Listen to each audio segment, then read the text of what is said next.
Good morning, everyone. My name is Miriam Arlo, and I'm the founder and CEO of Future by Design Studio. And we're very happy to welcome you today to our workshop that is focusing on the power of communications in circularity. As you will see, there are a lot of technical discussions during the ChangeNOW conference, but what we felt is really to find a space where we can discuss with our fantastic panel how communications makes a difference. At Future by Design, we're working with organizations and brands to communicate their work on sustainability and circularity and build trust to shift perceptions and really to mobilize actions. And changing people's behaviors is something that is extremely difficult, as I'm sure that you all know. So what we are seeing when it comes to circularity in particular is that we're currently being driven in two different directions. On one side, organizations and brands, they're being asked to move as fast as possible and to adhere to the latest regulatory environments and laws. And on the other side, we are also seeing quite a lot of skepticism, and especially from the latest generations who are requesting proofs, they're requesting transparency and really want to see authenticity. So this kind of pulls organizations and brands in two different directions, having to move really fast, but having also to communicate transparently about what they're doing and their progress. And we don't see it as a challenge, we rather see it as an opportunity to talk about how we can act on this and deliver results. That is why we have brought together our fantastic panel today. And from TerraCycle, we have the CEO. Hi, Tom. TerraCycle, as you might know, is a global leader in recycling the unrecyclable. And Tom is going to share their experience in terms of how they managed to make something like waste very cool. On the other side, we have Charlotte Lewitt from B Lab. As you know, B Lab is the global movement behind the B Corp certification. They have done some outstanding work in terms of communicating and setting the standard for all of us, what responsible businesses are. And Charlotte in particular will share with us some of their latest developments that were 19 years in the making. So thank you so much, Charlotte, for that. Our third fantastic speaker, Isabel Spiegel, who is the Vice President in Environment from VINCI. Most of you, I'm sure that you're very familiar with VINCI, and they're the global leader when it comes to construction and infrastructure. And VINCI has been pioneering some circular solutions. And it's extremely challenging, especially because when you work with the governments in public procurement and urban development, talking about circularity maybe comes with different communication challenges in its own. Our fourth speaker is from Woolmark. I'm happy to introduce Damien Pommeret, who is the regional manager for Western Europe, from France. Woolmark, I'm sure that you all know, went extremely viral with their very bold storytelling. So we felt it was a very natural choice to ask Woolmark today to share how they have managed to present wool as something luxurious and desirable and a natural choice when it comes to fashion choices overall. And last but not least, we are also joined by the CEO and founder of Weturn, Sophie Pignaret, who is, I'm sure also that you might know, or if not, then we're very lucky today because Weturn is one of the up-and-coming companies that have managed to use the textile waste and through transparency really convert it into the materials that are also luxurious. So also something very interesting to hear from your experience. So thank you so much. And I'd like to say that in today's workshop, we would like to cover three main topics. One is, the first one is going to be focusing on the circularity journey and how do we communicate about the progress that is being made. And that leads us into the second question, which is talking about trust and how do we build trust? How would we actually tackle the greenwashing skepticism that we currently have and all facing? And the third one, we would like to hear really from the storytelling perspectives, like what are the storytelling techniques and examples that our panel can share to really tell us how that makes a difference and establish themselves as the leader in this field. So I will stop there because we have so many panelists to ask some really great questions. So I'd like to start with Charlotte. So Charlotte, from the B Lab, you're really shaping the future of how we determine and define and measure responsible businesses. And you really work with brands at at different stages of their circularity journey. So can you tell us a little bit more from your perspective as the Global Director of Marketing and Communications for B-Lab? Like, how do you help the brands communicate on this progress? Yeah, thanks. Great to see you all here in the greenhouse. I think it'll get warm later, so probably we're lucky to be here early. I think that consumers are really craving information they can trust. We're going to talk more about trust. But in order to deliver that, companies sort of need to know what good looks like so that when they're talking about what they're doing, they can put it in context, that it feels trustworthy to consumers because it's being compared to something. And I think that's where standard setters like B-Lab and certifications like B Corp can come in, is really kind of helping people understand and benchmark what folks are doing in the sector. And so that when they talk about what they're doing, they can put it in that sort of context. So we just released new standards for B Corp certification. We have a whole dedicated impact topic now on circularity and environmental stewardship. And so the standards are more than 1,000 pages long, so I won't tell you every single standard for circularity, but a few that probably won't shock folks in this room, but we're really emphasizing the need to ultimately move in the direction of eliminating single-use products and thinking about how can we incorporate more reused materials when we do create packaging, and how do we make sure that the things we're using have a life beyond the one shot.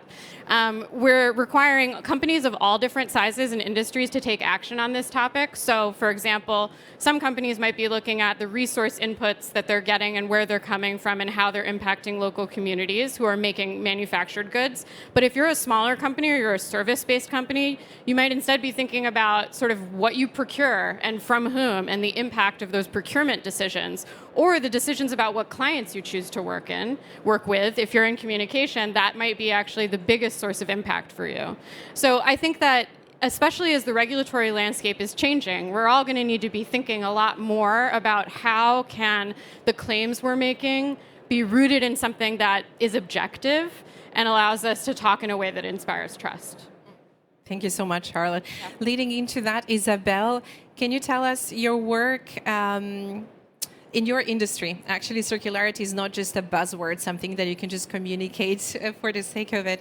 So can you tell us, with all the complexities and the barriers that you may be just having in your own work, like how do you overcome this, and what are some of the main lessons learned from your work in terms of communications techniques that you have around that? Yeah, sure. So definitely in the construction industry, so first in terms of volumes, construction sector, it's half of the volume of material extracted on the earth every year. And part of it is easily recyclable, so or reused even. So we can definitely reintegrate that into the value chain and for our market. But we have to face several barriers, and our clients are public, private clients, etc. So it's mainly B2C business. But the first one is that second-hand something is usually cheaper. Okay, so that's the first barrier we have to kick out. And the second is that, is it at the same quality? So the technical, shall we trust the performance of his material, etc. So we're trying. So the beauty of being in the contractor or construction business is that we have many entities, cultures, etc. So we can test and try a lot of things. So make it feasible and happen. So we built already 8 years ago the 100% recycled road. So that's a portion of highways in France, so several kilometers of highways with 100% recycled material. So we make the demonstration that it works. And it's something that we finance. We are there if we need more maintenance, etc. So it's really our own works, etc. So by the example, by making it happen, we show and we make the demonstration to the market that, okay, it's feasible. And then another one is sometimes just focus on performance. So forget about circularity. And that's also what we have to do currently. So last year we launched a brand, which is OGO, with recycled materials. And what we promote to the market and to our client is a unique performance, but based off local material. And indeed, we explain to a client that it's up to us to make the right choices of material. So sometimes, because there's a pure deconstruction project close to the site on which we have to work, well, we have huge quantities of secondary material. Sometimes you have less. So, but let us make our mix to be able to penetrate the market. And that's also a part of pure marketing, to say, well, we put everything on the performance, and then it's locally based, and that really make progress in terms of raising the level of recycled material in the end. Thank you so much, Isabel. I'll be very happy to hear later how you communicate with the public organizations and communicate with them and convince them to go ahead with not only performance-based, high-performance-based materials, but also something as circular and has recycled. Our next speaker will be Damien. Damien, I have a question for you. At Woolmark, you really have fantastic experience collaborating with the entire fashion ecosystem, and you work with brands of really different sizes. So can you tell us, with that knowledge in mind, like just what are the different challenges that you see that are happening at the moment, and how do you guide them to overcome these barriers when it comes to communicating about their progress? Sure. Good morning, everyone. We have different sectors here on the panel. The textile industry is facing a huge challenge, and we're really at the beginning of the shift.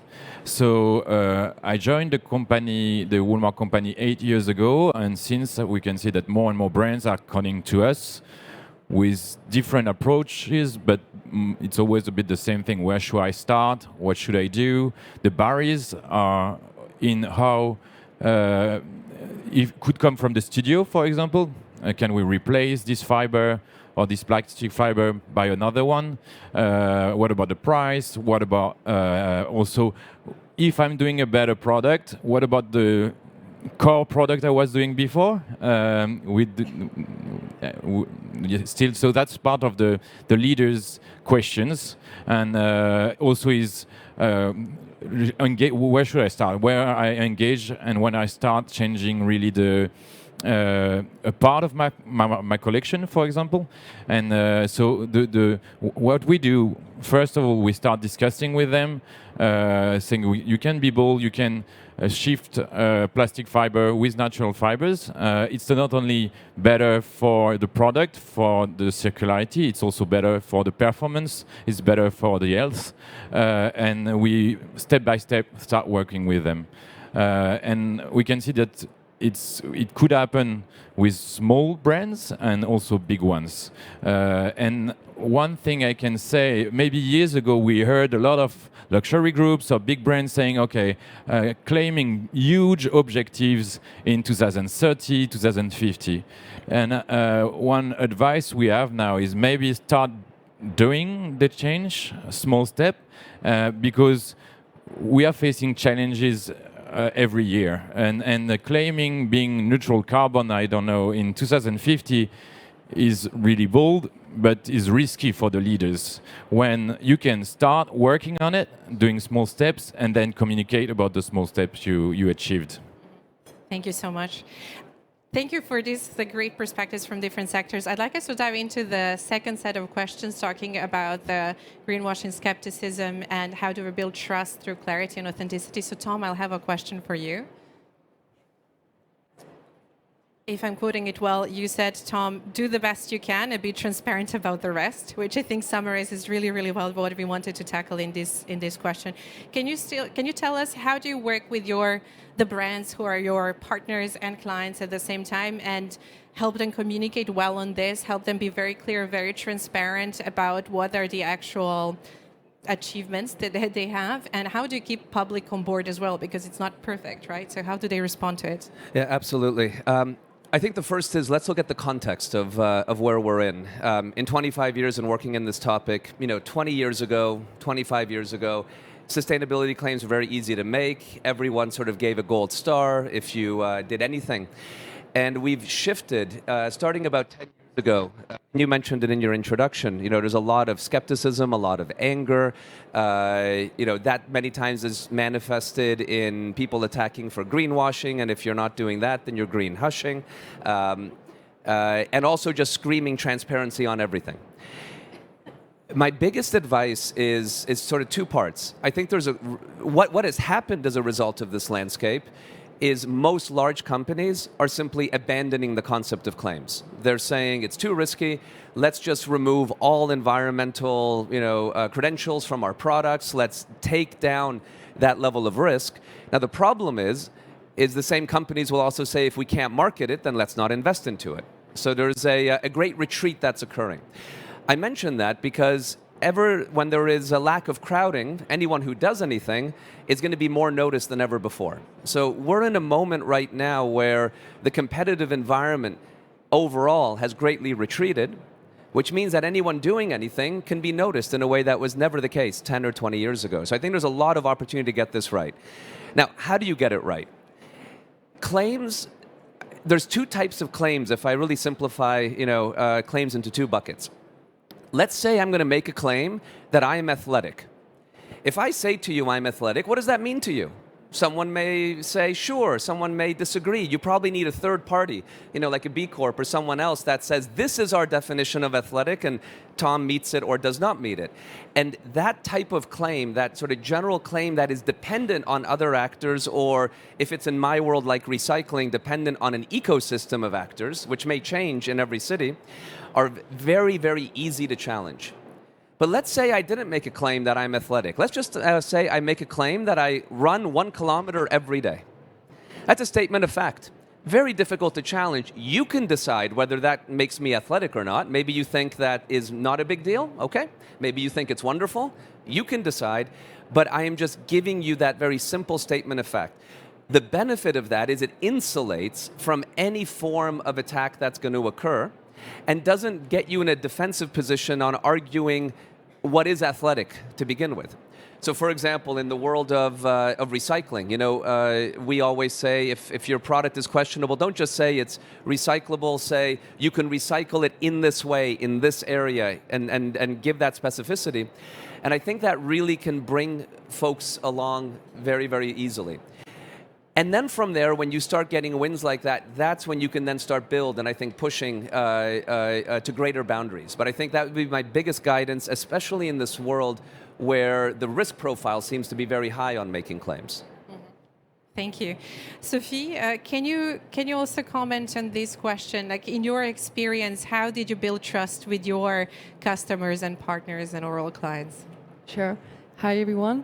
Let's start by saying that show, don't tell. And most of the time when people are accused of greenwashing, it's like toxic positivity. You only share the positive things and you don't share the challenges and the reality.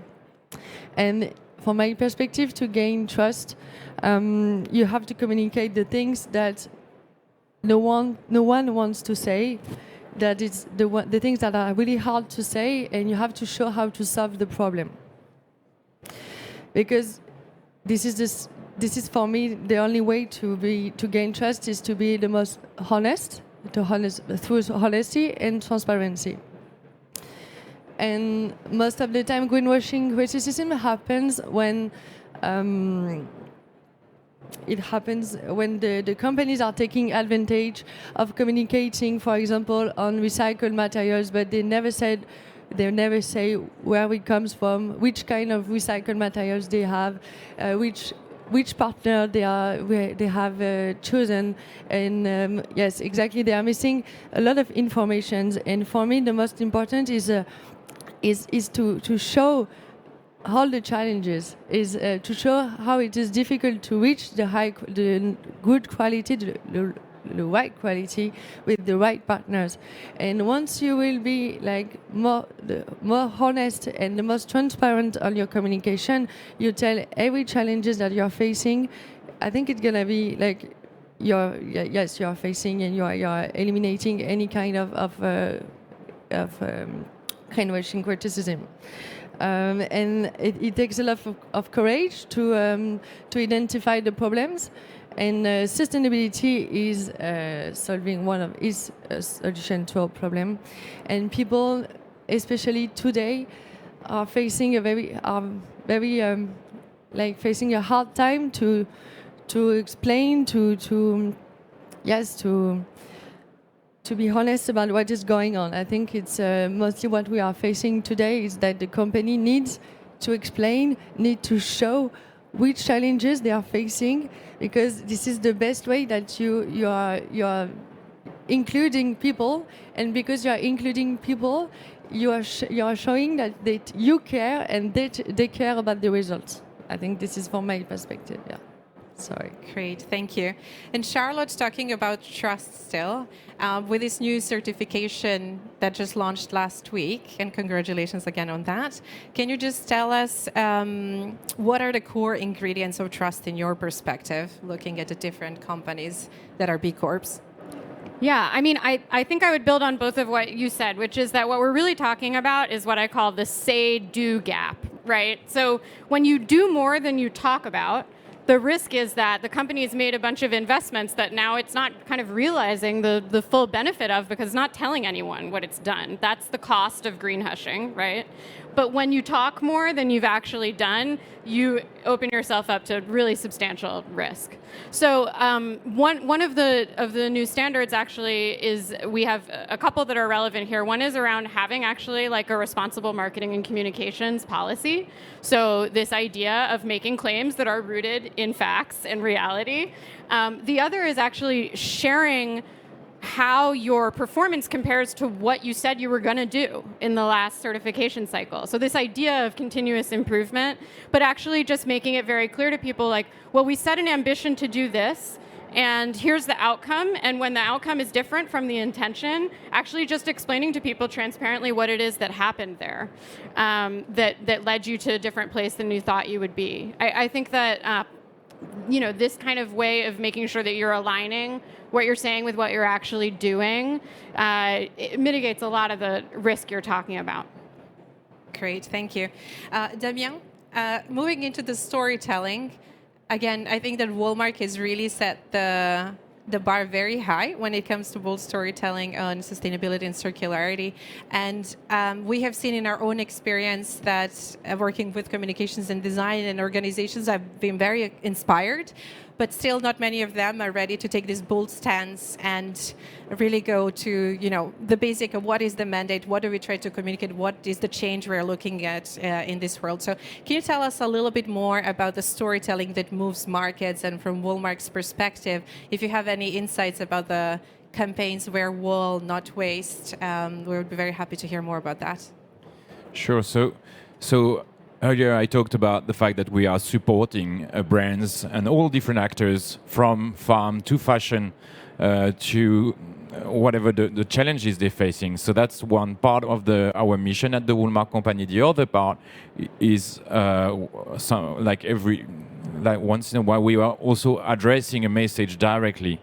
As the global authority of wool, we are addressing directly to the consumer campaigns, what we call eco campaigns. And 4 years ago, we did a study and a survey to try to identify, what were the perceptions of natural fibers, of wool, how our customer were changing their, behaviors when they purchase a garment. And we realized that only a third of the customer, when they're about to purchase a garment, are looking at the fabric.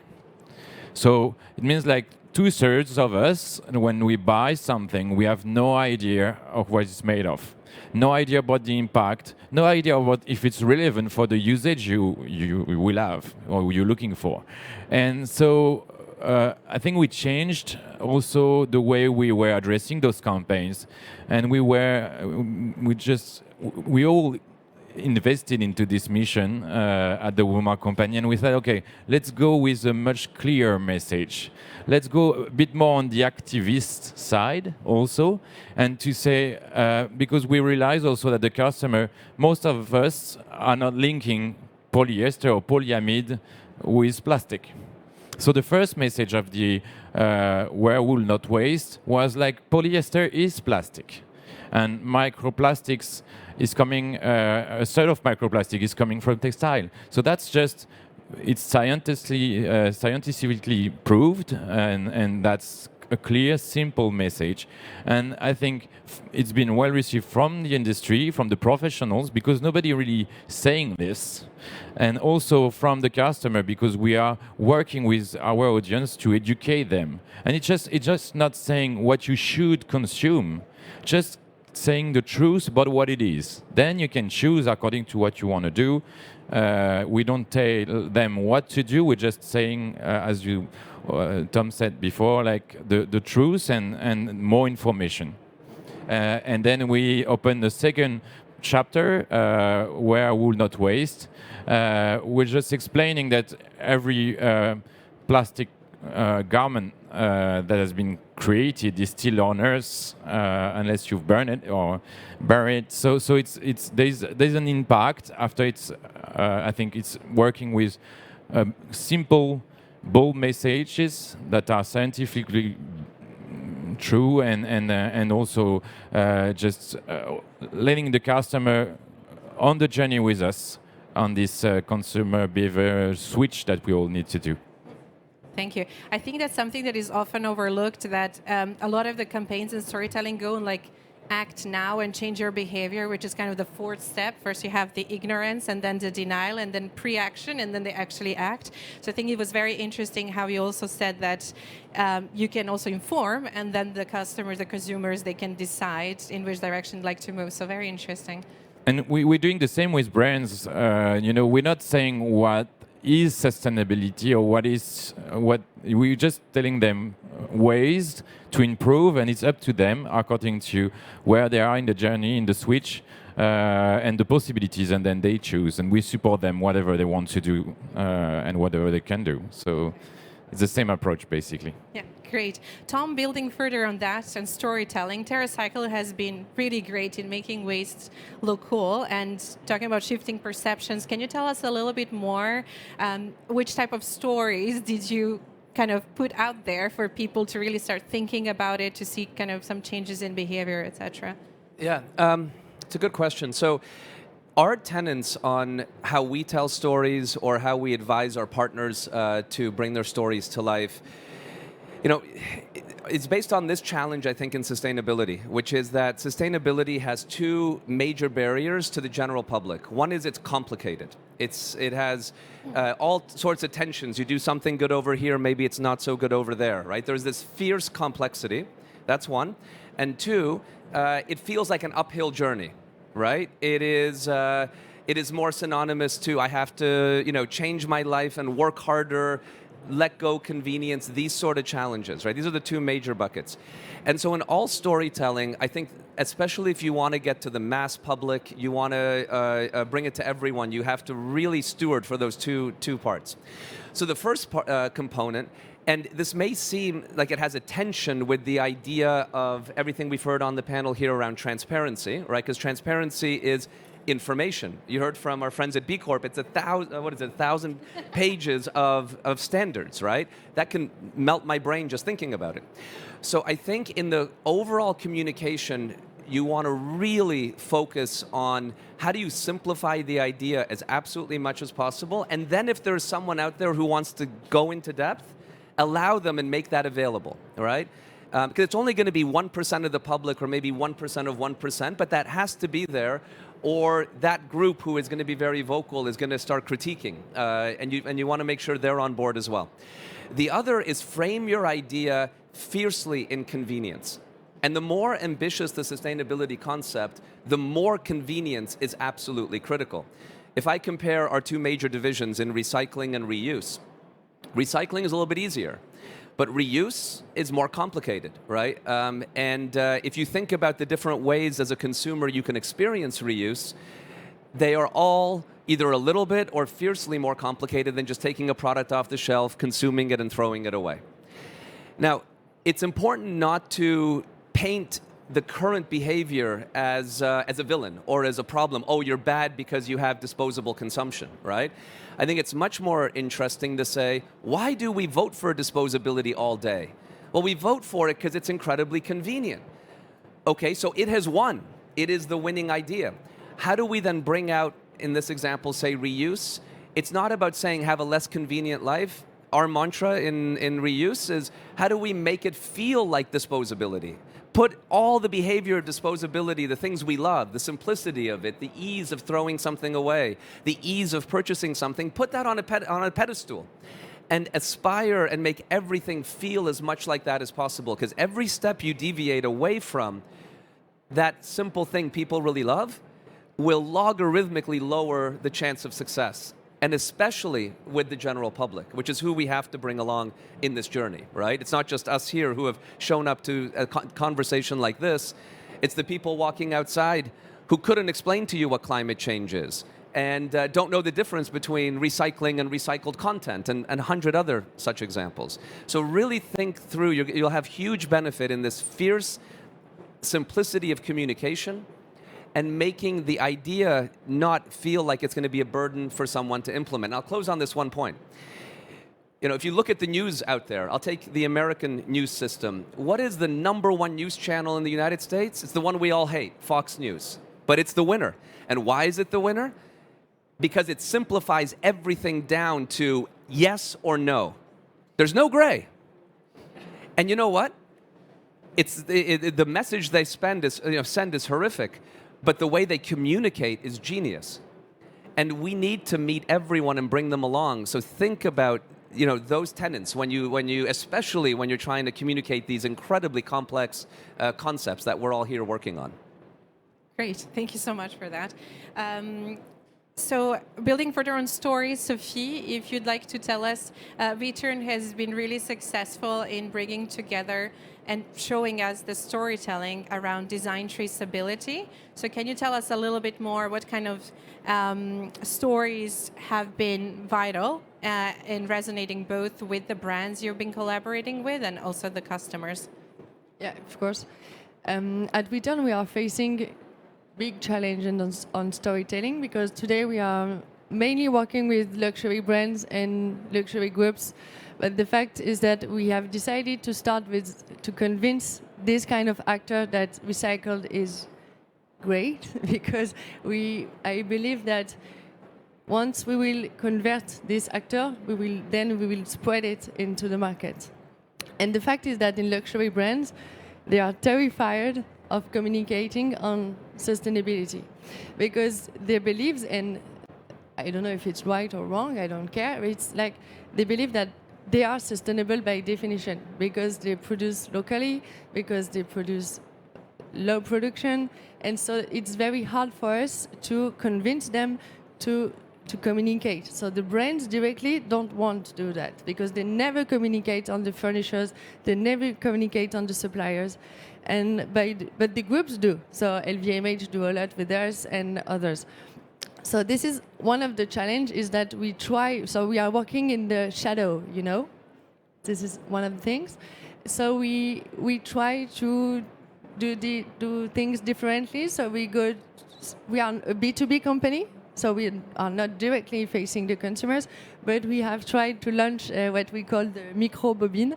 Is we go in the street and we talk to consumers, we talk to people, we go to the events, and we ask a lot of questions, and then we publish these videos in order for the clients to understand what are expecting their consumers and everything. So this is one of the bigger challenges. And the other one is that in circularity, waste is still bad perceived. All the people have a very bad perception of recycled because everything is thinking about waste. I don't know if it's because all the lobby of the plastic did, I think, a lot of mistakes in the communication before. I don't know. It's just that people always believe that recycle is coming from waste, it's coming from the trash, and we try to explain that it's not. We are not talking about waste. We are talking about resources. We are talking about fibers. We are talking about cotton, and so we are trying at Weturn to communicate on a journey. We say that circularity is a journey, and it's very funny because it's our new tagline, circularity as a journey. And so we believe that when we take the consumers into the process, they will care definitely about the result. And this is one of my points. And what we do at Weturn is really we believe that we have to show the process. We have to show the backstage. We have to show everything that happens behind the scenes, all the know-how of the suppliers, what happens behind, because of course we are working with the LVMH and all these brands, very famous, but it's only the face things, you know. But behind, I'm every week I'm going to waste sites. I'm going to sort products. I'm going to factories. I'm meeting the spinners, the weavers, and here is the storytelling. This is compelling here, and this is what we try to explain to the clients, that it's a lie to say that everything is a success at the first time. Like, we have a lot of sustainable solutions today, but brands don't have to lie, because when you succeed, when you launch a product, you have to say all the difficulties you faced before and how you innovate on it. And I think this is this is how we try to include the brands and the clients into our storytelling, is to open the doors of this backstage, to go and see these people, listen to them, listen to these weavers, to these spinners. They have so many things to learn and to educate, and this is, I think, much more interesting to see what happens behind, and to show all the improvements, every steps that you are doing afterwards. Yeah.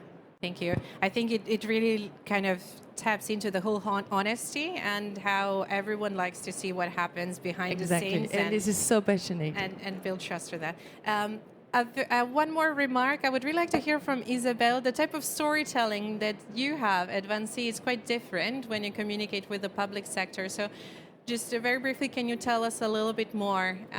You still need to convince the stakeholders to go ahead with the proposed solution. So how is it different compared to the rest of the speakers? Yeah, definitely. But there's a lot of what has been said which is valid as well. So yes, it's B2C. It's both public and private, and it's companies instead of direct citizens. However, I always like to think that communication is about touching people with three parts: brain, heart, and body. And that's what we are trying to do. I mean, it's to talk to every part and to let the client also choose what reflects the most his views and etc. So really the brain is all what we sell about the science-based approach, or we can have a purely economic approach with a total cost of something, you know, really make the demonstration that, okay, rationally, you talk to the engineer part of the brain, that it's working, that what is good. The heart, that's definitely looking for purpose. So, so not only be proud of what you do yourself, but make sure that your client will be proud of what he did if he used you recycled material, reused, etc., etc. So that's definitely the second levers. And body is make it feasible. So, I mean, we are an infrastructure builder, so it's make the demonstration. That was my first point, you know, make it happen, make it feasible, make it easy to use. That's really the body. Step after, one step after each other, definitely, step by step. That's how we make progresses. And I love what you said, Tom, about action, and we bonded to each other on that point. Definitely, it's what's making the difference. So if you have the actions, then you communicate on what you do, what you know, you have proof, you have facts, you have figures, etc. So it's really tangible communications. That's how we're trying to differentiate ourselves. Fantastic. Thank you all so much. I'd like to close our discussion by asking each and every one of you in like 1 minute, very crisp, say one piece of advice for our audience. I'm sure would like to know what would you advise each of the organizations and brands who want to communicate about their circularity journey, how to do it with integrity. So maybe Tom, would you like to start and we can go? Thank you. Yeah, sure. I think just to echo what was said earlier, the idea of future promises, you know, is a thing of the past. I think focus on simple things your market, your stakeholders, whoever they may be, can interact with and be a part of. Focus on fact-based communication. Just declare this is what it is, and do that now. I think there's a really great opportunity compared to hiding in the sand, which is what a lot of companies are doing at the very moment.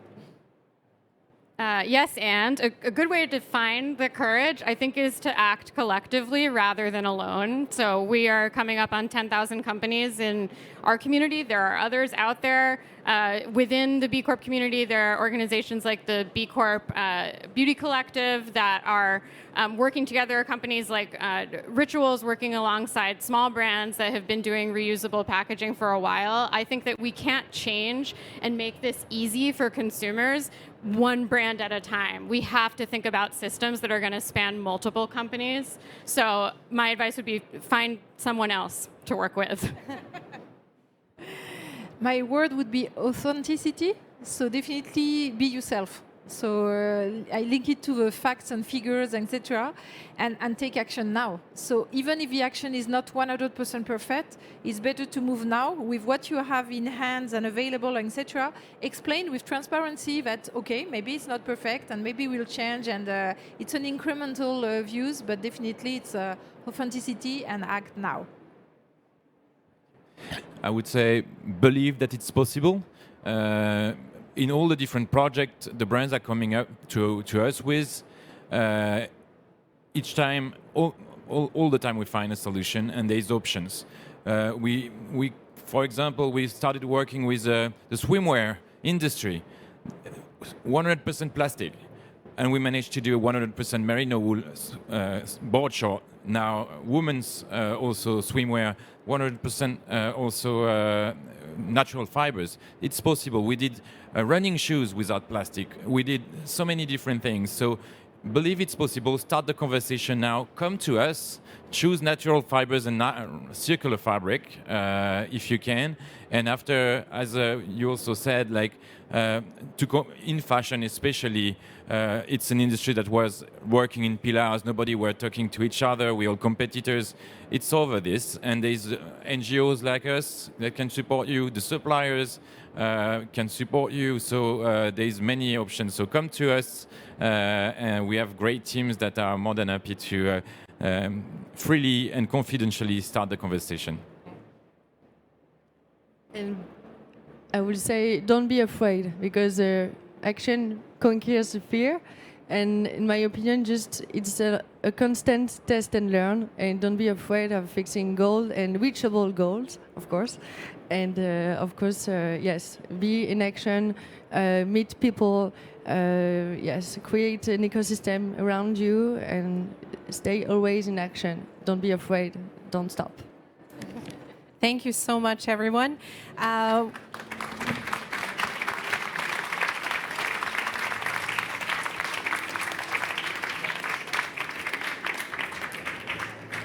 Well, thank you so much for these fantastic insights. Really, I think what came across is that, as you said, that circularity is really a journey. You really said it well, that maybe it's the time of the thinking in the past to communicate what's happening in the future, and actually having facts and communicating on what is factually happening right now, and you can be transparent about it. Something that will resonate well, whether with governments or with businesses or with customers.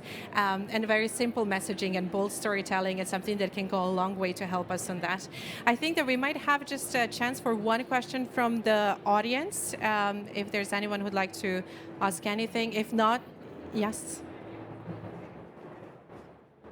Oh, God, I better make this good. I would love to... I think there's a difference between being accused of greenwashing and then collaborating with others and having some healthy skepticism and debate and taking on board criticism. Obviously, the new B Corp standards have just come out, and I know TerraCycle's taken some heat over recycling and versus reuse and so on. So yeah, I'd love to hear from you guys on how have you taken on board those challenges, made those changes, and met that with optimism about what to change rather than that defensiveness that you discussed. Yeah, I mean, we're like everyone else. Like, as the organization that sets the standards also is continuously trying to get better itself. So for us, it was a multi-year process. We got more than 26,000 pieces of feedback over a couple of years of rewriting the standards, and there are some pretty big shifts we've made, especially, I think, in response to some really fair feedback about what I was talking about earlier, what clients you work for. If you are a client serving small business, has an enormous impact. It's not just about what you do within your company. And so we've changed the standards on that. So I think that we all have the same task of being able to like listen and accept feedback and then change in response to it. Yeah, I would echo. Anytime one example where we've been pushed is how do we let companies make claims around our services? And I think the hardest feedback to hear is always the difficult feedback, but it's the only feedback that you can really improve upon. And so whenever this has happened to us, we don't go and try to defend it or try to attack back or anything like that. We really think through what can we do internally to strengthen whatever we are doing. Is it about how do we let companies make claims? It could be how do we audit and maintain supply chains, whatever that may be. And we focus on that. Now that's in the short term. You're not going to really get any sort of benefit from that, but it really plays beautifully in the medium and long term. And I think the work effectively stands for itself, and we let that sort of do our speaking for us. Now it takes a little time to achieve it, but it's worked really well for us overall. What we try not to do is, if there's a criticism of any kind, to immediately try to attack it. Instead, what can we do to improve? What can we do to take that feedback and make the best of it? It's not easy to hear, though, right? So I think that's the challenge to navigate. Thank you. A question for the ChangeNOW organizers. Do we have time for one more question? I don't see them. Oriane? Yes. Thank you for this very interesting panel. My name is Eleonora Rizzuto. I'm leading a very big luxury group in Italy, but also the founder of the Italian Association of Circular Economy. I would like to ask you if you don't think to add some new contents to the communication which is behind circularity. You mentioned that today we are existing to a polarization of information, yes or no. Now we have, I think, to be more clearer than in the past to see that sustainability and circular economy has the opposite of this culture. That means that the content should be inclusiveness, working together, not the individualism. Don't you think that we have to add new content to the communication? Thank you. What do we have to add? Do you guys have thoughts on that? I think the difficulty is indeed to keep it simple, to be heard by your public, and at the same time make sure that you work on every single action. So I have no rocket science issue, but sometimes we talk about a solution and we call it low carbon something, and then at the back office we make sure that on the inclusion, diversity, all of the other aspects of environment, it's okay as well. And the marketing is that, okay, only low carbon is there, but if you ask, everything is ready. I can add something because at Weturn we believe and we defend the idea that when you mutualize, when you bring all together the resources between different companies, you are reaching the viable economical business model.